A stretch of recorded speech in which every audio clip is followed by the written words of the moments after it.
With all our hearts, we pray and ask, God bless Anambra, God bless the shining light that we bear. We're the only ones to make her brighter, the only ones to make her better, the only ones to make Anambra shine.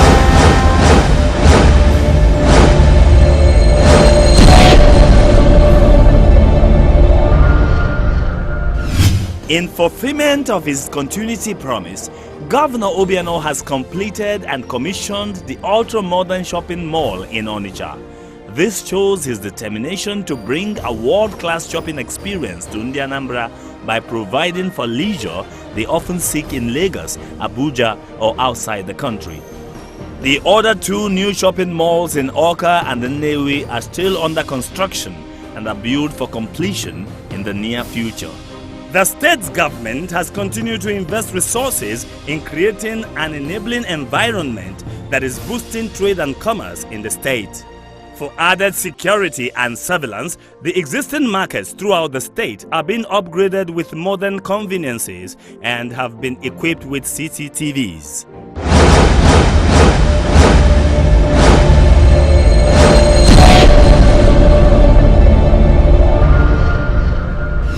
The fire of the agricultural revolution kindled by Governor Willie Obiano has placed Anambra State on the agricultural map of the continent. Anambra State made headlines when on January 21st this year, it exported its first consignment of vegetables, ogo and onubu, bitter leaf, in a commercial quantity to the United Kingdom.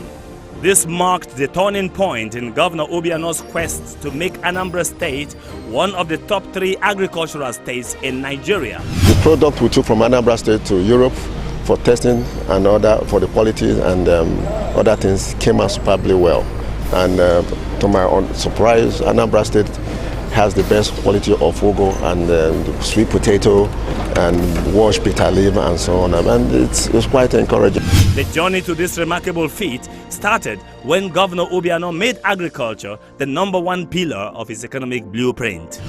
So it was obvious to me that he needed a very clear roadmap, and that was somebody who was trying to chart a new way of administration, not just the normal, you come in traditionally, you keep this. He needed to have milestones so as to assess himself and be able to know that he's doing the right thing or not. Flagging off the 2016 farming season, the governor gave out checks ranging from 300,000 naira to 5 million naira to cooperatives registered with the Ministry of Agriculture, Mechanization, Processing and Export engaged in the agric value chain. The checks were drawn from the 1 billion naira microcredit scheme of the Central Bank of Nigeria, which is competently managed by an agency set up by the governor, known as the Anambra Small Business Agency, ASBA. Governor Obiano also distributed improved cassava stems and rice seedlings worth over 2 million naira to various farmers and cooperative societies that will guarantee a higher yield of produce. In specific terms, Anambra has attracted $1.11 billion worth of investment in agriculture, with rice and cassava production increasing by the day. To encourage local farmers, outgrowers have been persuaded to form cooperatives, register with the Ministry of Agriculture, Mechanization, Processing and Export in order to enjoy government incentives. The cooperatives are monitored real-time through the ministry's robust online platform. The state government's collaboration with Koshed Farms is a realization of Governor Obiano's goal of collaborating with the private sector in driving his agricultural revolution. Anambra can now boast of large industrial farms run by Koshed and Joseph Agro Limited. The partnership has taken local rice production to over 190,000 metric tons, with a target of 210,000 metric tons by the end of 2016 farming season. Joseph Agro Limited has taken over the two state-owned moribund rice mills, one in Omo and the other in Ufuma. The Ufuma mill is now operational, and the company is reconstructing its structures to install a bigger, new automated rice mill. The Omo rice mill will soon be resuscitated, as an MOU with the manufacturers has been signed in faraway Thailand. This will increase its milling capacity. Anambra will soon surpass the annual figures of 320,000 metric tons of rice consumed in the state. It's just a matter of time. Meanwhile, Lyndon Integrated Farms is currently installing ultra-modern poultry facilities in Ibariam. When completed, it will be the largest producer of processed poultry and eggs east of the Niger. Similarly, Del Farm Limited, in conjunction with Songhai Regional Center, is cultivating highly lucrative cash crops with the intention of developing a local full-scale multi-farm business concern which will combine agricultural technology, industry and hospitality services. The good news from Del Farm is that Anambra State has now started producing wheat in commercial quantity. The other good news is that very soon, the sorghum produced in Del Farm in Ibariam shall be used in brewing beer in Sabmila breweries in Onitsha. That is the power of vision. At the same time, Anambra State has linked 3,000 cooperatives to institutions offering credit facilities such as FADAMA and the International Fund for Agricultural Development, IFAD. 2,000 hectares of land have been developed, with 58,000 farmers now having access to modern irrigation schemes to encourage dry season farming. So what we've done is we've worked with programs like IFAD to develop irrigation sites, and also working with some of the machineries that he's been able to fund for us to manage these environments. There in Anako, we've developed about 10 hectares that would work with IFAD value chain to develop that environment for our farmers to see the genuineness and the production capacity and the yield that will come out of irrigated environment. And so most of our farmers are tagging onto that. And what we had also done is, in regards to also cassava, is we've looked at these environments, and we've also, His Excellency have also funded us, working in partnership with IITA and Harvest Plus, to provide high variety cassava stems that we've distributed to these environments, dry season farming environments, such that by next year, Anambra State would not lack high variety stems, because we're using this farmer-to-farmer contact scheme to develop that. Indeed, the fire of the agricultural revolution kindled by Governor Willie Obiano in Anambra State continues to rage as more investors are coming to take advantage of the rich potentials of the state. The most recent arrival is MIP Farms and Agro Allied Limited, with whom the state government signed a Memorandum of Understanding MOU for the development of 10 hectares of greenhouses, 10 hectares of net houses, and 10 hectares of open field cultivation of vegetables.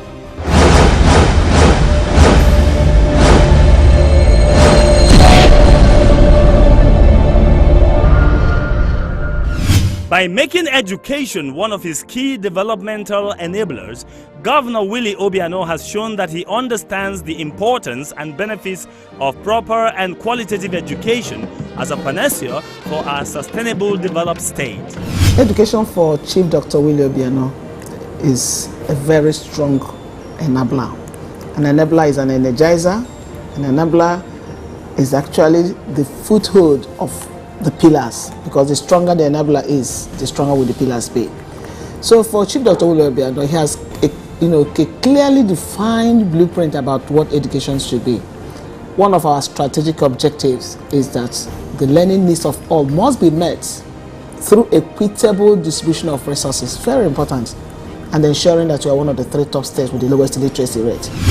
This was recently reaffirmed by the presentation of checks of 150 million naira and 215 million naira to Anglican and Catholic churches respectively for the running of mission schools in the state.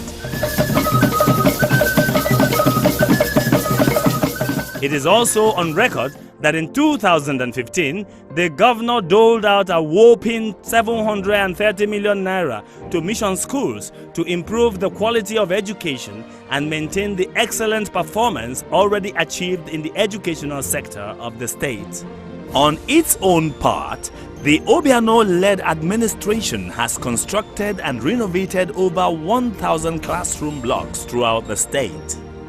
One of the most refreshing facts about the Obiano administration is that without agitation from any quarters, all teachers, like all civil servants in the state, have had their salaries increased, and those teaching in the rural or riverine communities, usually called hard-to-starve areas, are given 20% of their basic salaries as an incentive. Also enjoying the bonuses are those teaching the core sciences and Igbo language in an effort to sustain interest in the language. This is in addition to Governor Obiano approving the backlog of promotions with all remunerations fully paid. In addition, Governor Obiano has provided 21 speed boats for transportation of students and teachers in the riverine areas to reduce the hazards faced on the rivers. This is apart from 7 water ambulances for health-related emergencies. It must be stated that Governor Willie Obiano made history when in March 2015, he sent 23 teachers from vocational schools to Singapore to learn the global best practices in vocational education that will help them prepare Anambra children for the challenges of an increasingly competitive world. This has sharpened their competence and overall ability to deliver on their jobs. Governor Obiano even went further to declare free tuition in all its technical colleges, which is the reason for the increased enrollment figures being currently witnessed in vocational schools across the state. As for me, I said, our going there, coming back, that the technical colleges must change. I was determined. Since His Excellency brought out a huge sum of money to send me there, to send the teachers there. We don't have a choice than to make it work in Anambra State. And that is what we are doing. Through his effort, all the technical colleges in Anambra State entered into an MOU with an Innocent group of companies, a motor manufacturing company, for training our students on student industrial work experience. After that, he now expanded the scope of the student industrial work experience, but he has included other trades that all our students now go for student industrial work experience in industries related to their courses, and that has enhanced the skill acquisition of our students.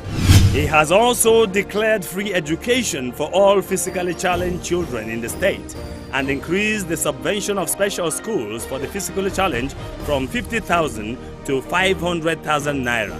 The state government, through the Ministry of Education, will soon commence the building of 3 model schools for the physically challenged, which would be built in each of the 3 senatorial zones of the state. Governor Obiano's 10-year rolling plan that is passionately committed to expanding the frontiers of educational excellence in the state is already yielding results, as the Anambra debate team that represented Nigeria at the World Schools Debate Championship in Singapore last year took the bronze medal. Similarly, this year, the Anambra debate team will once again represent Nigeria at the World Schools Debate Championship in Germany. The team has already given the world a foretaste of what to expect from it at the Global Championship when it shone like a diamond at the Mock Debate Championship in Singapore early in January by defeating the debate team of Katong Convent School, Singapore. It must be noted also that this year, the State Ministry of Education has successfully organized the first Governor's Cup debating competition for secondary schools.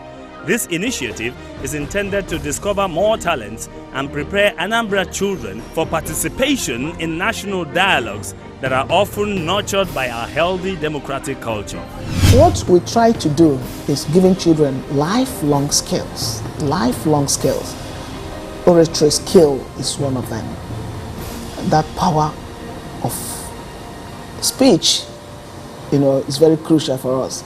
And we are training our children to be confident and be able to stand the crowd and be able to pull the audience. It would also be recalled that in 2015, Anambra swept the medals table at the Presidential Schools Award. Teachers from the state won various awards, and the state won the best overall senior secondary school in Nigeria and the best junior secondary school and the second best primary school, a feat no other state has ever achieved. In recognition of his efforts in the education sector, Governor Obiano also bagged 2 awards: the most primary education-friendly governor of the year and the pillar of education development in 2015. Governor Obiano outshone other governors in the federation to clinch these awards. The state-owned higher institutions are also getting attention as Governor Obiano has increased the subvention of Chukwuemeka Odumegwu Ojukwu University and Nwaforizu College of Education in Sube to 150 million naira and 90 million naira respectively. In addition, the governor also ensured that not only the College of Medicine of Odumegwu Ojukwu University gained full accreditation, but gave automatic employment to the pioneer medical doctors who graduated this year after spending 10 years pursuing a medical degree in the university. We had fielded 32 programs, that is 32 departments for accreditation. He empowered us, and for that reason, we were able to do what even the older universities were not able to do. That was what Obiano did. We're having a vision where the edict will be made to allow this institution to produce NCE teachers, degree teachers of different levels. First and foremost, it will create an opportunity for those who want to be teachers to have a place to go and acquire the skill and the knowledge. It will help the state and the nation in general to have an institution that's geared towards inculcating in the students the skill in teaching. Governor Obiano also ensured the tertiary institutions in the state have access to the Tertiary Education Trust Fund, TET Fund, which was surprisingly not fully accessed since 2009. Now, there is a massive construction of new structures going on in schools across the state. The government of Anambra State presently is committed and serious about education generally in Anambra. And from what we are seeing on the ground in this college, we think that the commitment on teacher education is even greater than what it was before.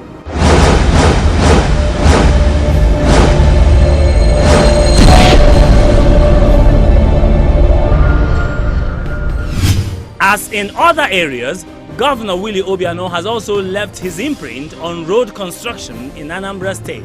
However, even in this all-important segment, Obiano's approach is very strategic. Work on the 42-kilometer road to the oil wells of Aguleri continues, and with the completion of this 250-meter bridge over the Omambala River, the longest bridge in Anambra history and longest in the southeast, the people in Eziagulotu, Aguleriotu and Enugotu will be properly connected. The road would not only provide access to Anambra's oil fields, but will also link up farmlands, making the evacuation of produce to larger markets easier. When completed, the road will also provide a short link to Nsukka in Enugu State and parts of Kogi State, respectively. Meanwhile, the Amawbia-Amansi Road Project, one of the many federal roads being reconstructed by the state government, inches closer to completion with well over 80% of the work done. Worried over the poor state of the Omonia-Amawbia section of the expressway, the governor recently took the Honorable Minister for Works, Housing and Power, Babatunde Raji Fashola, to see things for himself and pleaded for immediate attention to the road to alleviate the suffering of the people, and also asked for a refund of the 43.8 billion naira expended by the state to repair and maintain federal roads in the state.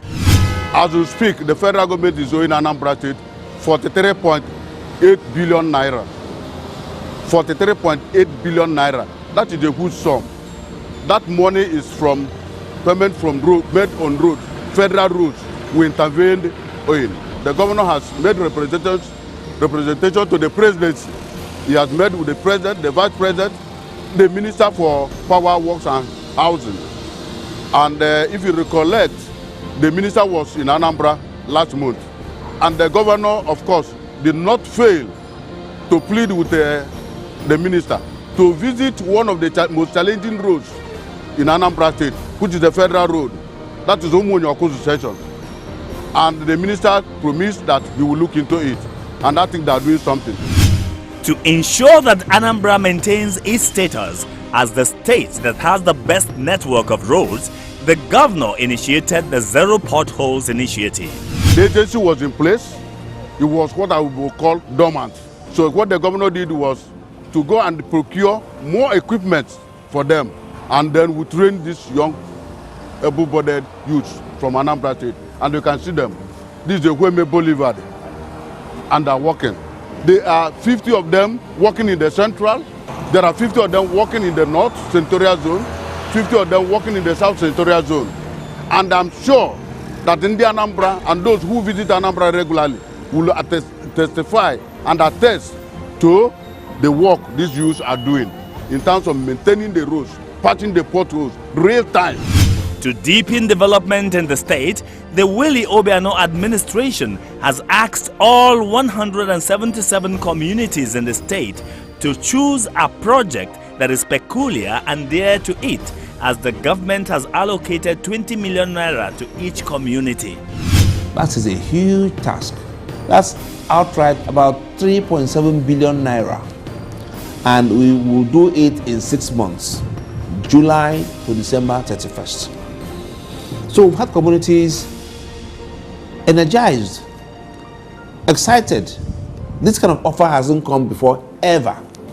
Each community, a 20 million naira project, socially acceptable to a consensus of the community. And the bids, the contractors, the workers for these projects will have to come from each individual community.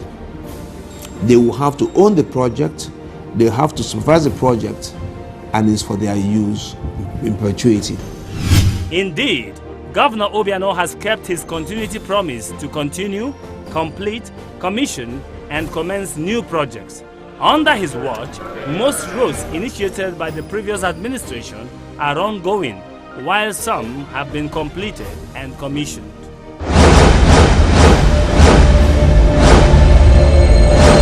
With all our hearts, we pray and ask, God bless Anambra, God bless the shining light that we bear.